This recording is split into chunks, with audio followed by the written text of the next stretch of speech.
کہتے جی کہ والدین کی وفات کے بعد وہ میرے خواب میں آتے ہیں، مجھے نام سے پکارتے ہیں، اچھے حال میں نظر آتے ہیں۔ اچھی بات، تعبیر کی کیا ضرورت ہے؟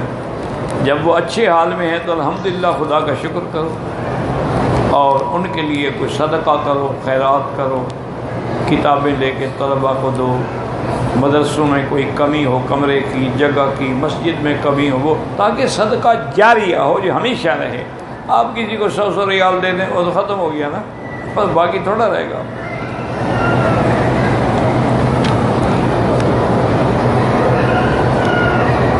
جو لوگ داڑھی بال بال مڈاتے ہیں تو اس کا فقہاء کا بالاجماع یہ فیصلہ ہے کہ پہلی دفعہ مڈانا جو ہے وہ گناہ صغیرہ ہے، لیکن جب وہ دوبارہ مڈائے یا دوبارہ تو پھر وہ گناہ کبیرہ ہو جاتا ہے، کیونکہ قاعدہ ہے کہ لا صغیرۃ مع الاصرار ولا کبیرۃ مع الاستغفار۔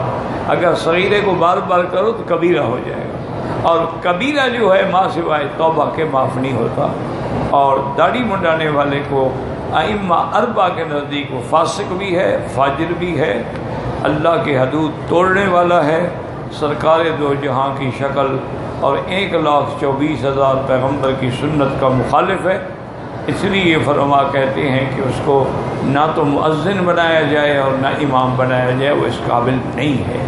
تو اللہ ہدایت دے۔ باقی یہ ہے کہ سنت کے مطابق ایک مشت ہے، تھوڑی رکھو، وہ سنت کے مطابق نہیں ہے، وہ تو پھر ایک فیشن ہے۔ لیکن بہرحال جن نے رکھا اللہ توفیق دے گا ان کو۔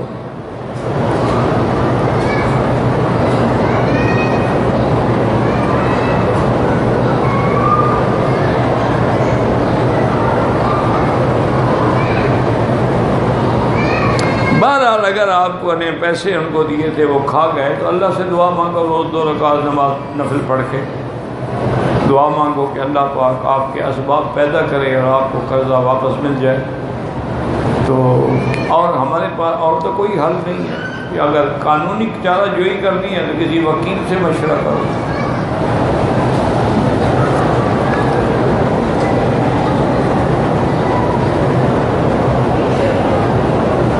کہتے ہیں جی کہ پاکستان سے کچھ اچھے نمازی اور نیک لوگوں نے آپ کی صحت عافیت کے لیے دعائیں کیں اور خدمت اقدس میں سلام۔ اللہ ان کو جزائے خیر دے، اللہ تبارک و تعالی ان کو اس کا بدلہ عطا فرمائے۔ جنہوں نے اس عاجز کے لیے دعائیں کی ہیں اللہ ان کو بھی صحت و عافیت عطا فرمائے۔ یغفر اللہ لنا ولکم، نسأل اللہ لنا ولکم العافیہ۔ نماز فجر کے بعد اور نماز عصر کے بعد افضل یہی ہے کہ کوئی نماز بھی نہ پڑھے، چاہے وہ قضا ہو یا ادا ہو۔ حتیٰ کہ بعض فقہاء فرماتے ہیں سجدہ تلاوت بھی نہ کریں، کیونکہ ایک صحیح حدیث مبارک ہے حضور پاک کی کہ لا صلاۃ بعد الفجر حتیٰ تطلع الشمس ولا صلاۃ بعد العصر حتیٰ تغرب الشمس او کما قال النبی صلی اللہ علیہ وسلم۔ تو بہرحال لیکن بعض ائمہ فرماتے ہیں کہ سرزمین حرم یعنی کعبہ شریف، باہر یہ بھی کہتے ہیں نہ پڑھے، صرف حرم میں کعبہ شریف کے اندر اگر کسی نے طواف کیا تو 2 رکعت پڑھ سکتا، اگر کسی نے قرآن پڑھا سجدہ تلاوت آ گیا تو کر سکتا، اگر وہ باہر سے حرم میں آیا مسجد میں آیا تحیۃ المسجد پڑھ سکتا ہے۔ یہ کہتے ہیں کہ جو نمازیں ذوات الاسباب ہیں یعنی طواف سبب بنانا وہ پڑھ سکتا ہے، ویسے نہ پڑھے، ویسے وہ بھی اسی بات کے قائل ہیں، لیکن بہرحال افضل اعلیٰ یہی ہے کہ نہ پڑھے بعد میں۔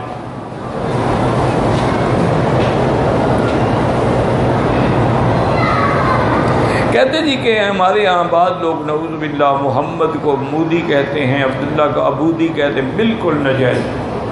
یہ اللہ کے نبی کا اور اللہ کے نام کو بگاڑنے والی بات ہے، جو بہت بڑا گناہ ہے، گستاخی ہے اور بے ادبی ہے۔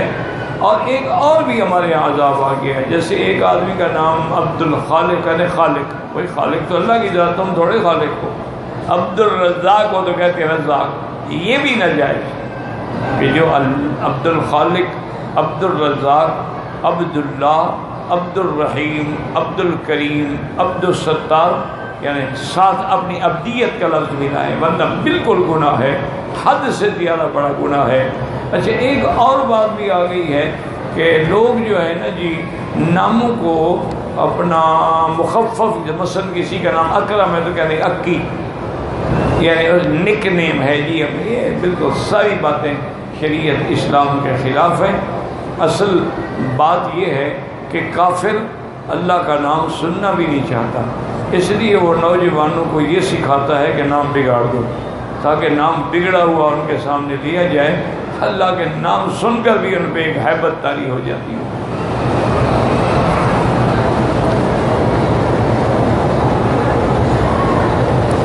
ہندوستان میں ایک آدمی کی دادی کا انتقال، اللہ مغفرت فرمائے،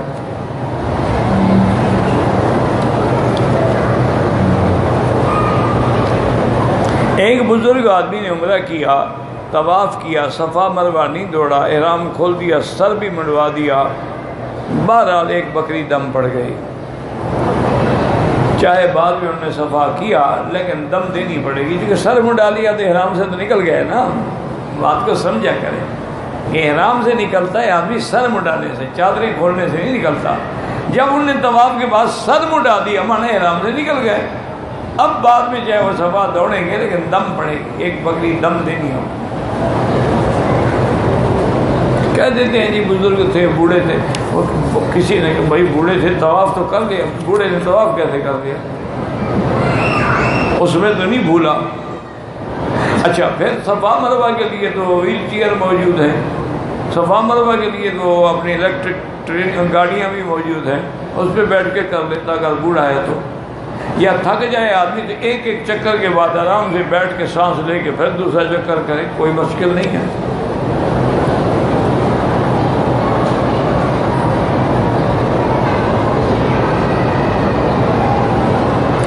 والدین کہتے ہیں کہ داڑھی رکھ لو، چھوٹی رکھو، نہیں والدین کی سنت نہیں ہے، نبی کی سنت ہے۔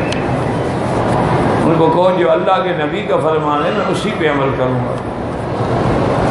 ہمارے والدین نے کس نبی کا کلمہ پڑھا ہے؟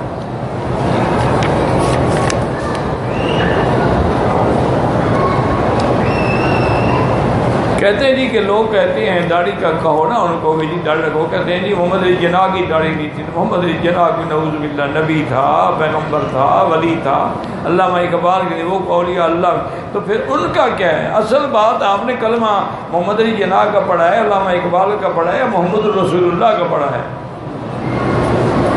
عجیب بات کرتے ہیں جی علامہ اقبال کی نہیں تھی، یہ بڑی اچھی دلیل ہے بھائی۔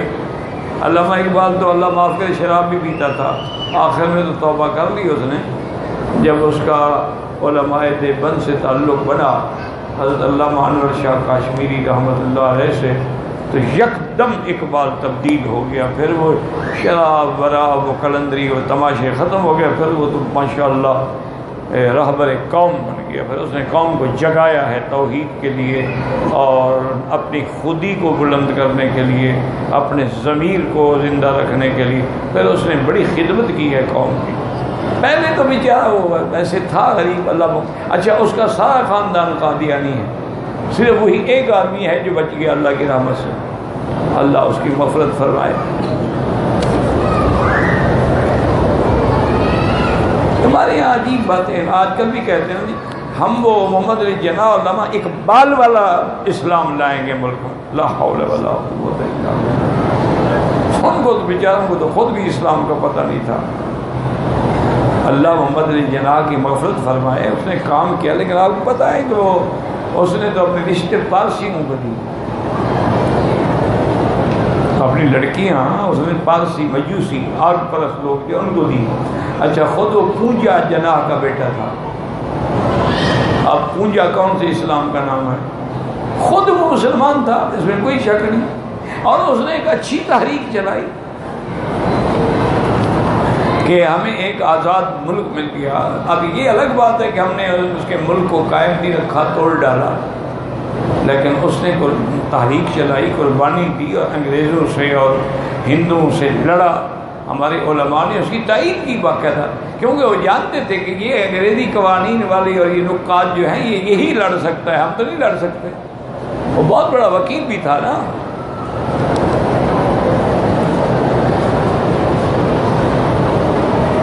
مجھ سے بار بار توبہ ٹوٹ جاتی ہے. توبہ لاکھ دفعہ بھی ٹوٹے نا تو توبہ کرتے رہو. تم بری عادت نہیں چھوڑتے ہو، اللہ کی رحمت ختم نہیں ہوتی. تم توبہ کرتے رہو. اور توبہ اس لیے ٹوٹتی ہے کہ تمہاری صحبت اچھی نہیں ہے. توبت کرنے کے بعد اپنی صحبت کو بدلو، صالحین کی صحبت رکھو. یا ایھا الذین آمنوا اتقوا اللہ وکونوا مع الصادقین.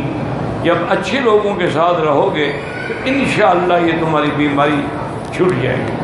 اگر تم نے توبہ کرنے کے بعد پھر اسی کھونٹے پہ آ گئے تو کیا فائدہ ہوا؟ پھر توبہ کیسے؟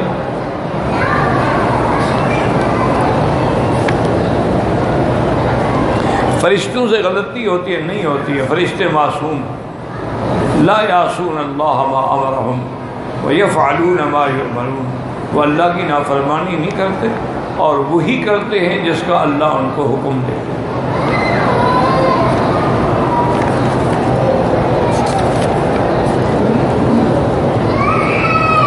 بہرحال گزارش یہ ہے، موبائل کے ذریعے تصویریں وغیرہ بہتر تو یہی ہے کہ نہ بنیں. ایک یہ ہوتا ہے کہ مقصد آپ کا دین کی بات کو آگے پہنچانا ہے تو اب ذرائع یہی ہے.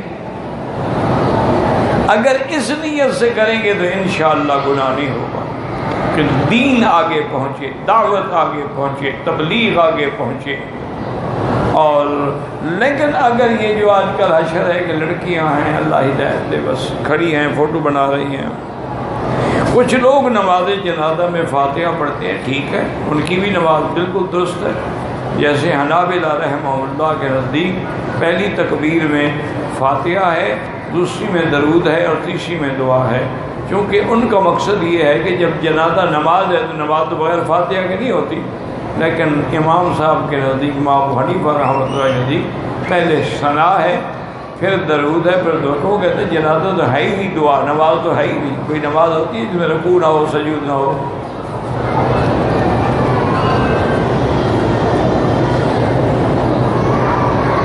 اتصال صفوف سے مراد یہ ہے کہ ایک صف کا فاصلہ سے زیادہ دور نہ کھڑے. لیکن اگر اگلی صف نظر، ایک ہے نماز کا ہو جانا، نماز تو ہو جائے گی. سنت یہ ہے کہ صف برابر ہوں اور ملی ہوئی.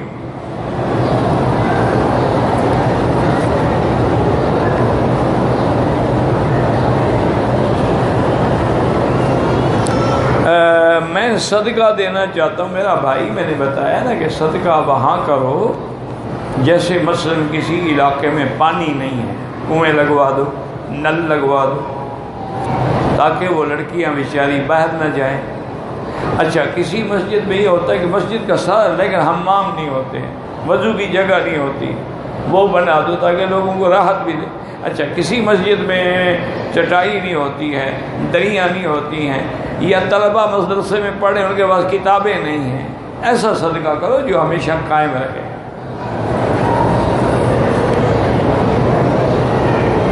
افضل یہ ہے کہ وتر کی نماز تہجد کے بعد پڑھے اور آخری کی نماز جو ہے وہ وتر ہو. لیکن اگر خوف ہے کہ میں نہیں اٹھوں گا تو پھر عشاء کے بعد پڑھے، تہجد بعد میں پڑھے.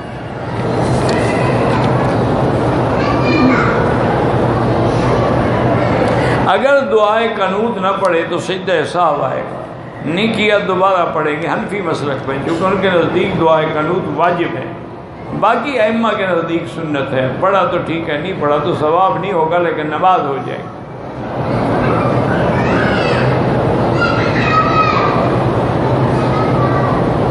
اگر کوئی آدمی اپنی بیوی کو ڈرانے کے لیے ایک دفعہ طلاق دے دے اور ایک دفعہ اور یہ بھی کہ تینوں شرط طلاق ہو جائے گی، جناب ڈرانے کے لیے دیتا ہے آدمی، کوئی محبت کے لیے تو نہیں دیتا. کبھی کسی نے پیار کرنے کے لیے بھی طلاق دی ہے.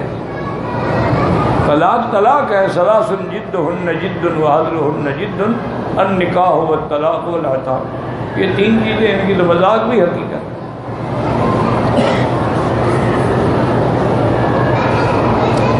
عورت قرآن کو حیض کی حالت میں ہاتھ نہیں لگا سکتی. لا یمسہ الا المطہرون.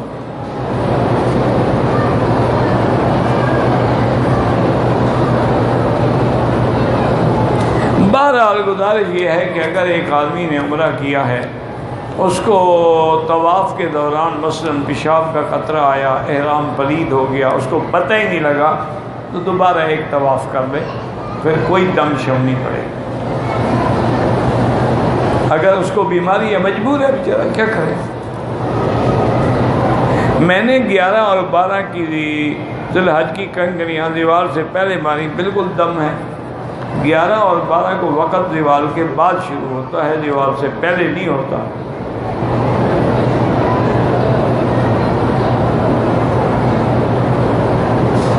بہرحال میں انشاءاللہ جب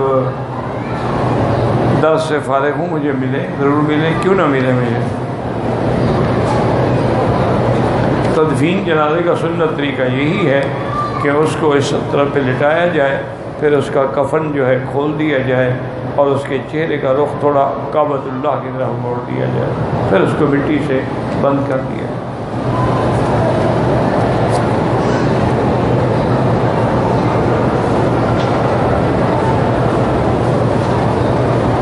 کہتے جی کہ ایک آدمی نے عمرہ کیا، طواف بھی کر لیا، صفا مروہ دوڑ لیا، ابھی حلق نہیں کرایا، لیکن حرم میں کھڑا ہے، اس کو موقع ملے ایک اور طواف کر لے، کوئی بات نہیں، نفلی طواف کر سکتا ہے۔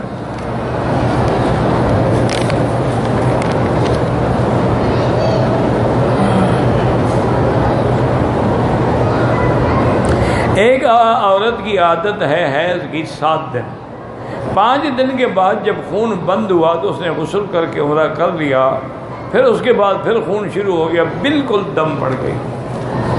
ابھی جب وہ پاک ہی نہیں ہوئی تھی، اس نے کیوں کر لیا؟ خون تو رک بھی جاتا ہے، آ بھی جاتا ہے، رک بھی جاتا ہے، آ بھی جاتا ہے، تو اس لیے ایک بار اس پہ دم پڑ گئی ہے، یا کوشش یہ کرے کہ اب پاک ہو گئی ہے تو دوبارہ اس طواف کی قضا کر لیں، دوہرا لیں، تو انشاءاللہ پھر دم سے بچ جائے گا۔ واللہ اعلم۔ ربنا تقبل منا انك انت السميع العليم وتب علينا انك انت التواب الرحيم يا حي يا قيوم يا ذا الجلال والاكرام يا حي يا قيوم يا ذا الجلال والاكرام يا حي يا قيوم يا ذا الجلال والاكرام اللهم استرنا بسترك الجميل اللهم استرنا بسترك الجميل اللهم استرنا بسترك الجميل اللهم استر عوراتنا آمن روآتنا خفف لواتنا اللهم ارحم ضعفنا واجبر كسرنا واشفنا واشف مرضانا ومرضى من اوصانا واستوصانا واستجب دعاءنا ولا تخيب رجاءنا برحمتك یا ارحم الراحمین۔ یا اللہ بیماروں کو شفا عطا فرما، یا اللہ ہماری ظاہری باطنی روحانی جسمانی بیماریاں دور فرما، یا اللہ بے حیاؤں کو حیا عطا فرما، بے اولادوں کو اولاد صالح عطا فرما، بے دینوں کو دین عطا فرما، قرض داروں کے قرض عطا فرما، جن کا رزق تنگ ہے ان کے رزق میں برکتیں عطا فرما، یا اللہ بلد الامین کو قیامت تک ہر فتنے سے محفوظ فرما، یا الہ العالمین عالم اسلام کی حفاظت فرما، یا اللہ مسلمان جس ملک میں ہیں، عرب میں ہیں، عجب میں ہیں، ان سب کی جان مال آبرو عزت کی حفاظت فرما۔ ربنا ظلمنا انفسنا ان لم تغفر لنا وترحمنا لنكونن من الخاسرین۔ صلی اللہ تعالی علی خیر خلقہ سیدنا محمد وعلی آلہ وصحبہ اجمعین۔ اللہم صلی علی سیدنا محمد وعلی آلہ سیدنا محمد۔